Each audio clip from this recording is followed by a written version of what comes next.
ಮೂಡಿ ಬರಲಿ ಹೊಸ ವರುಷದ ಹೊಸ ಕಾಂತಿಯ ತಾರೆ.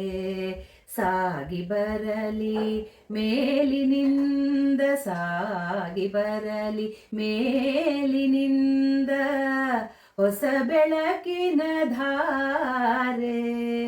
ಮೂಡಿ ಬರಲಿ ಹೊಸ ವರುಷದ ಹೊಸ ಕಾಂತಿಯ ತಾರೆ. ಪ್ರೀತಿಯ ಆತ್ಮೀಯ ಬಂಧುಗಳೇ, ಹೇಗಿದ್ದೀರಾ?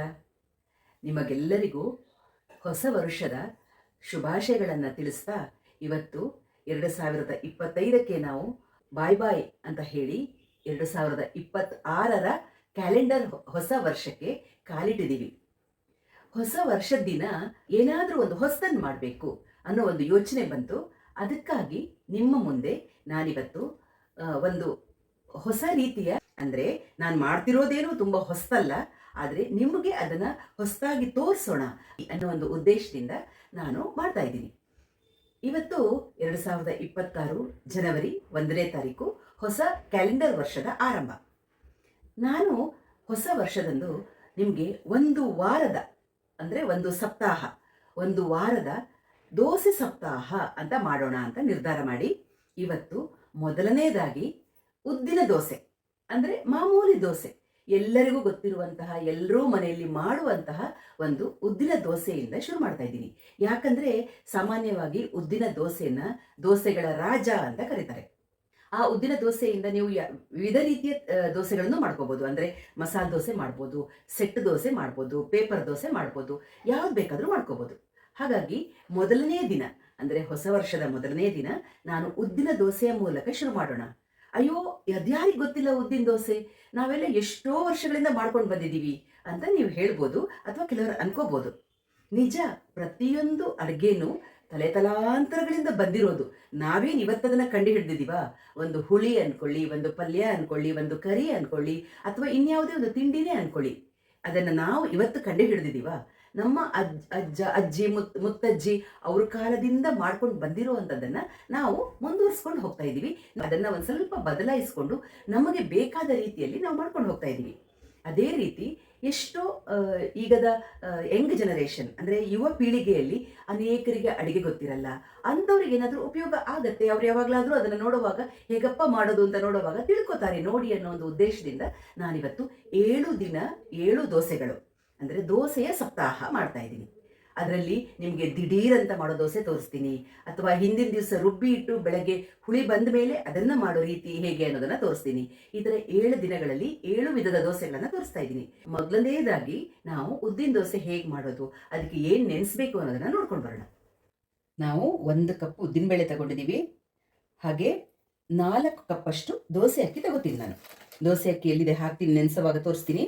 ಹಾಗೆ ಒಂದು ಅರ್ಧ ಕಪ್ಪು ಅವಲಕ್ಕಿ ತಗೊಂಡಿದ್ದೀನಿ. ನೀವು ಯಾವ ಅವಲಕ್ಕಿ ಬೇಕಾದ್ರೂ ತಗೋಬೋದು, ಗಟ್ಟಿ ಅವಲಕ್ಕಿ, ಪೇಪರ್ ಅವಲಕ್ಕಿ, ಯಾವ್ದು ಬೇಕಾದ್ರೂ ತಗೋಬೋದು. ನಾನು ಗಟ್ಟಿ ಅವಲಕ್ಕಿ ತಗೊಂಡಿದ್ದೀನಿ. ಆಮೇಲೆ 1 ಚಮಚ ಮೆಂತ್ಯ ತಗೊಂಡಿದ್ದೀನಿ. 1 ಹಿಡಿಯಷ್ಟು ಕಡಲೆಬೇಳೆ ಹಾಕಿದ್ರೆ ನಿಮಗೆ ದೋಸೆ ಬಣ್ಣ ತುಂಬ ಚೆನ್ನಾಗಿ ಬರುತ್ತೆ. ಈಗ ನಾನು 1 ಕಪ್ ಉದ್ದಿನಬೇಳೆ ತಗೊಂಡಿದ್ದೀನಿ. ಅದನ್ನು ಒಂದು ಪಾತ್ರಕ್ಕೆ ಹಾಕೋತಾ ಇದ್ದೀನಿ. ಅದರ ಜೊತೆ ನಾನು 4 ಲೋಟ, ಅದೇ ಕಪ್ಪಲ್ಲಿ 4 ಲೋಟ ದೋಸೆ ಅಕ್ಕಿ ಹಾಕೋತಾ ಇದ್ದೀನಿ. 2, 3,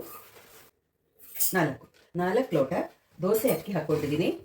ಹಾಗೆ ನಾನು 1 ಚಮಚ ಮೆಂತ್ಯ ಹಾಕ್ತಾ ಇದ್ದೀನಿ. ಹಾಗೆ ಕೆಲವರು ಅವಲಕ್ಕಿ ಹಾಕಲ್ಲ, ಅವಲಕ್ಕಿ ಹಾಕದೆ ಮಾಡೋರು ಇರ್ತಾರೆ. ಕೆಲವರು ಸಬ್ಬಕ್ಕಿ ಆ್ಯಡ್ ಮಾಡ್ತಾರೆ, ಕೆಲವರು ಅನ್ನ ಹಾಕ್ತಾರೆ. ನಾವು ಹೆಚ್ಚಾಗಿ ಅವಲಕ್ಕಿನೇ ಹಾಕೋದು. ಕೆಲವರು ಅವಲಕ್ಕಿಯ ಬದಲಿಗೆ ಕಡಲೆಪುರಿನೂ ನೆನೆಸಿ ಹಾಕ್ತಾರೆ, ಅದು ಚೆನ್ನಾಗಾಗುತ್ತೆ. ನಾನು ಟ್ರೈ ಮಾಡಿ ನೋಡಿದ್ದೀನಿ. ಅವಲಕ್ಕಿಯನ್ನು ಈ ಅಕ್ಕಿ ಜೊತೆ ನೆನೆಸಲ್ಲ, ಅದು ಬೇಗ ನೆನೆಯೋ ಕಾರಣ ನಾನು ಅದನ್ನು ಆಮೇಲೆ ನೆನೆಸ್ತೀನಿ. ಯಾಕಂದರೆ ಅದು ಬೇಗ ನೆನೆಯುತ್ತೆ. ನಿಮಗೆ ಅಕ್ಕಿ ನೆನೆಯೋಕ್ಕೆ 4 ರಿಂದ 5 ಗಂಟೆಗಳ ಕಾಲ ನೀವು ಬಿಡಬೇಕಾಗತ್ತೆ.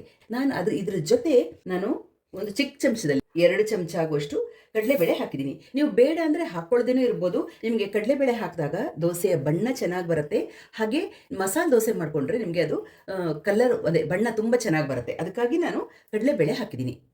ನಾನು ಚೆನ್ನಾಗಿ 3-4 ಸಲ ತೊಳೆದು ನೆನೆಸಿ ಇಡ್ತಾ ಇದ್ದೀನಿ. ಒಂದು ಪ್ಲೇಟ್ ಮುಚ್ಚಿ ಒಂದು 4 ರಿಂದ 5 ಗಂಟೆಗಳ ಕಾಲ ನೆನೆಸಿ ಇಡ್ತಾ ಇದ್ದೀನಿ. ಆಮೇಲೆ ಅವಲಕ್ಕಿಯನ್ನು ನಾನು ಈಗಲೇ ನೆನೆಸಲ್ಲ, ಮಾಮೂಲಿ 2-3 ಸಲ ತೊಳೆದು ನೆನೆಸಿ ಇಟ್ಬಿಡಿ ಅಷ್ಟೇ. ಆಮೇಲೆ ನಿಮ್ಗೆ ರುಬ್ಬುವಾಗ ಮತ್ತೆ ಸಿಗ್ತೀನಿ. ನೋಡಿ ಆದ್ಮೇಲೆ ನೆನೆಸಿ 4 ರಿಂದ 5 ಗಂಟೆ ಆಗಿದೆ. ಈಗ ನಾನು ಅದನ್ನ ರುಬ್ಬಕ್ಕೆ ಗ್ರೈಂಡರಿಗೆ ಹಾಕ್ತಾ ಇದ್ದೀನಿ. ನೀವು ಮಿಕ್ಸರ್ ರುಬ್ಕೋಬಹುದು, ನಾನು ಗ್ರೈಂಡರ್ ರುಬ್ತಾ ಇದ್ದೀನಿ. ನಾನು ಎಲ್ಲ ದೋಸೆಗೂ ಗ್ರೈಂಡರಲ್ಲಿ ರುಬ್ಬಲ್ಲ, ಮಿಕ್ಸರ್ ರುಬ್ತೀನಿ. ಉದ್ದಿನ ದೋಸೆಗೆ ಮಾತ್ರ ಜಾಸ್ತಿ ಗ್ರೈಂಡರಲ್ಲೇ ರುಬ್ತೀನಿ. ಹಾಗೆ ಅವಲಕ್ಕಿನೂ ನೆನೆಸಿಟ್ಟಿದ್ದೀನಿ, ಸಪರೇಟಾಗಿ ನೆನೆಸಿಟ್ಟಿದ್ದೀನಿ. ಈಗ ಇದನ್ನೆಲ್ಲ ಗ್ರೈಂಡರಿಗೆ ಹಾಕಿ ನಾನು ನುಣ್ಣಗೆ ರುಬ್ಕೋತೀನಿ. ನಿಮಗೆ ರುಬ್ಬಿ ಆದ್ಮೇಲೆ ಸಿಗ್ತೀನಿ. ಇದ್ರ ಜೊತೆನೆ ಅವಲಕ್ಕಿನೂ ನೆನೆಸಿದನೆಲ್ಲ ಇಲ್ಲಿ ಅವಲಕ್ಕಿನೂ ಹಾಕೊಂಡು ರುಬ್ತೀನಿ. ಅವಲಕ್ಕಿನೂ ಹಾಕ್ತಾ ಇದ್ದೀನಿ.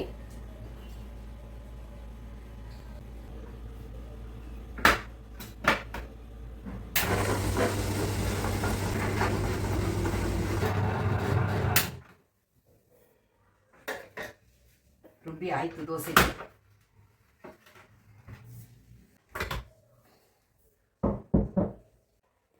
ಹಿಟ್ಟು ರುಬ್ಬಿ ಆಯಿತು.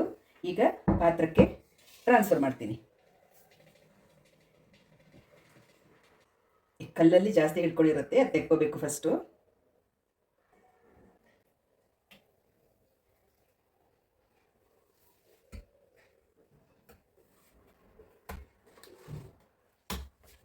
ಸ್ವಲ್ಪ ದಪ್ಪ ಆಗಿದೆ ಹಿಟ್ಟು. ಈಗ ಗ್ರೈಂಡರನ್ನು ತೊಳೆದು ಆ ನೀರನ್ನು ನಾನು ಸ್ವಲ್ಪ ಸೇರಿಸ್ತೀನಿ ಅದಕ್ಕೆ. ಆಮೇಲೆ ಅದನ್ನು ಹುಳಿ ಬರೋಕ್ಕೆ ಇಟ್ಬಿಡ್ತೀನಿ. ನಾಳೆ ಬೆಳಗ್ಗೆ ದೋಸೆಗೆ ರೆಡಿ ಆಗುತ್ತೆ.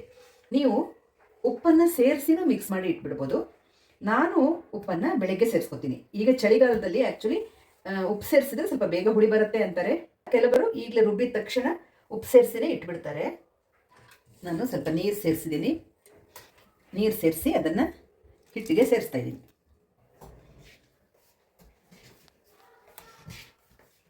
ಚೆನ್ನಾಗಿ ಒಂದ್ಸಲ ಮಿಕ್ಸ್ ಮಾಡಿ ನೀವು ಇದನ್ನು ಹುಳಿ ಬರೋಕ್ಕೆ ಒಂದು 8 ರಿಂದ 10 ಗಂಟೆಗಳ ಕಾಲ ಆದರೂ ಇಡಬೇಕು. ಈಗ ಚಳಿ ಜಾಸ್ತಿ ಇರೋದ್ರಿಂದ ಇನ್ನೊಂದು ಸ್ವಲ್ಪ ಜಾಸ್ತಿನೇ ಬೇಕಾಗ್ಬೋದು. ಬಟ್ ನಾಳೆ ಬೆಳಿಗ್ಗೆಗೆ ತಿಂಡಿಗೆ ಹುಳಿ ಬಂದು ಚೆನ್ನಾಗಾಗಿರುತ್ತೆ. ಮಿಕ್ಸ್ ಮಾಡಿ ಇಟ್ಬಿಡ್ತೀನಿ. ನಾನು ಉಪ್ಪು ಹಾಕಿಲ್ಲ, ಬೆಳಗ್ಗೆ ಹಾಕೋತೀನಿ. ನೋಡಿ, ನಾನು ಈ ಹದಕ್ಕೆ ಹಿಟ್ಟು ರೆಡಿ ಮಾಡಿ ಇಟ್ಟಿದ್ದೀನಿ. ಈಗ ಇದನ್ನು ನಾನು ಪ್ಲೇಟ್ ಮುಚ್ಚಿ ಹುಳಿ ಬರೋಕ್ಕೆ ಫರ್ಮೆಂಟ್ ಆಗೋಕ್ಕೆ, ಅಂದರೆ ಹುಳಿ ಬರೋಕ್ಕೆ ನಾಳೆ ಬೆಳಿಗ್ಗೆ ತನಕ ಇಟ್ಬಿಡ್ತೀನಿ. ಪ್ಲೇಟ್ ಮುಚ್ಚಿ ನಾನು ಹುಳಿ ಬರೋಕ್ಕೆ ಇಟ್ಬಿಡ್ತೀನಿ. ನಾಳೆ ಬೆಳಿಗ್ಗೆ ಮತ್ತೆ ನಿಮಗೆ ದೋಸೆ ಮಾಡುವಾಗ ಸಿಗ್ತೀನಿ. ಬನ್ನಿ ಆದ್ಮೇಲೆ ನಿನ್ನೆ ರುಬ್ಬಿ ಇಟ್ಟಿರೋ ಉದ್ದಿನ ದೋಸೆ ಹಿಟ್ಟು ಇವತ್ತು ಯಾವ ರೀತಿ ಹುಳಿ ಬಂದಿದೆ, ಹೇಗಾಗಿದೆ, ಹೇಗೆ ದೋಸೆ ಮಾಡೋದು ಅಂತ ನಿಮಗೆ ತೋರಿಸ್ತಾ ಇದ್ದೀನಿ.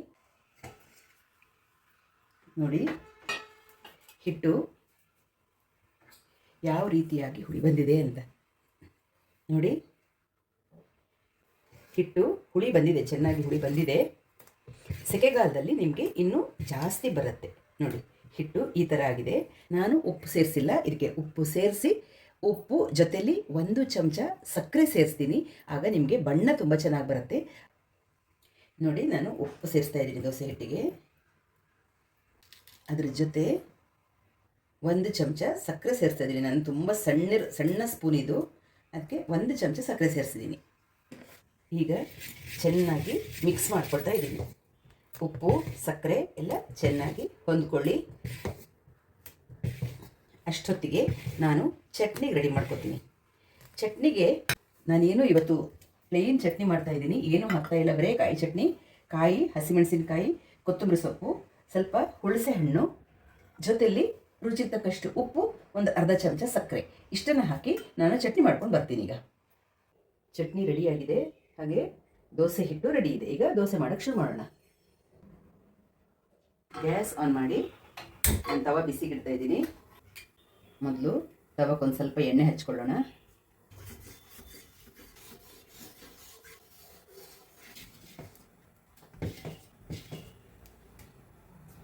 ಮೊದಲಿಗೆ ನಾನೊಂದು ಸೆಟ್ ದೋಸೆ ಮಾಡ್ತೀನಿ.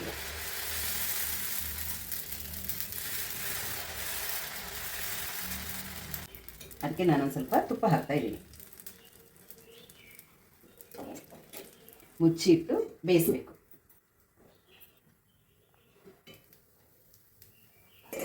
ನೋಡಿ, ಎಷ್ಟು ತೂತಾಗಿ ಎಷ್ಟು ಚೆನ್ನಾಗಿ ಬರುತ್ತೆ ದೋಸೆ. ಕಲರ್ ನೋಡಿ. ಮೊದಲನೇ ದೋಸೆ ಸ್ವಲ್ಪ ಯಾವಾಗಲೂ ಏಳಕ್ಕೆ ಸ್ವಲ್ಪ ಕಷ್ಟ ಆಗುತ್ತೆ, ಆಮೇಲೆ ತುಂಬ ಚೆನ್ನಾಗಿ ಬರುತ್ತೆ. ಹಾಗೆ ನೀವು ಈ ದೋಸೆ ಸೆಟ್ ದೋಸೆ ಥರ ಮಾಡ್ಕೋಬೋದು, ಪೇಪರ್ ದೋಸೆ ತೆಳ್ಳಗೆ ಮಾಡ್ಕೋಬೋದು. ಅದಕ್ಕೆ ಆಲೂಗಡ್ಡೆ ಪಲ್ಯ ಮಾಡಿಕೊಂಡ್ರೆ ಮಸಾಲೆ ದೋಸೆ ಆಗುತ್ತೆ. ನಾನಿವತ್ತು ಬರೀ ಚಟ್ನಿ ಜೊತೆ ಸರ್ವ್ ಮಾಡ್ತಾ ಇದ್ದೀನಿ. ಎಷ್ಟು ಚೆನ್ನಾಗಿ ಕಲರ್ ಬಂತು ದೋಸೆ.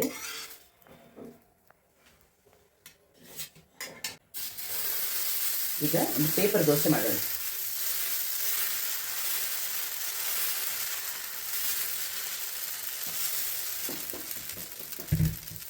ಎಷ್ಟು ತೆಳ್ಳಗೆ ಬೇಕಾದರೆ ಮಾಡ್ಬೋದು. ನೀವು ನಾನ್ ಸ್ಟಿಕ್ಕಲ್ಲಿ ಇನ್ನೂ ತೆಳ್ಳಗೆ ಮಾಡ್ಬೋದು.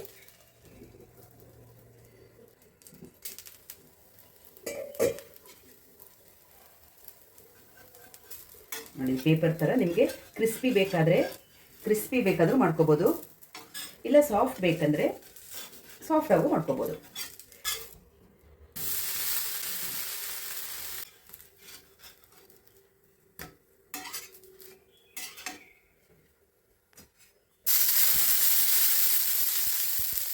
ಈ ಥರ ನೀರು ಹಾಕ್ಕೊಂಡು ಮಾಡಿದ್ರೆ ನಿಮಗೆ ಚೆನ್ನಾಗಿ ಬರುತ್ತೆ ಐರನ್ ತವ.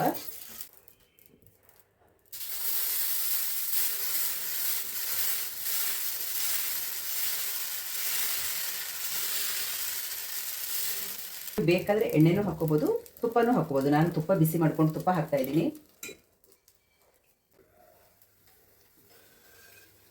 ನೋಡಿ, ಈಗ ಎಷ್ಟು ಚೆನ್ನಾಗಿ ಬರ್ತಾ ಇದೆ. ಮುಟ್ಟಿದ್ರೆ ಸಾಕು ಬಂದ್ಬಿಡುತ್ತೆ.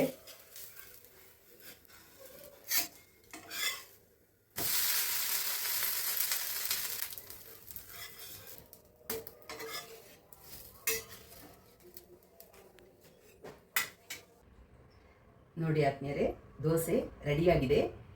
ಇದೇನಿದು ಮಾಮೂಲಿ ಉದ್ದಿನ ದೋಸೆ ಅಲ್ವಾ ಅಂತ ನೀವು ಹೇಳ್ಬೋದು. ಹೌದು, ಮಾಮೂಲಿ ಉದ್ದಿನ ದೋಸೆ.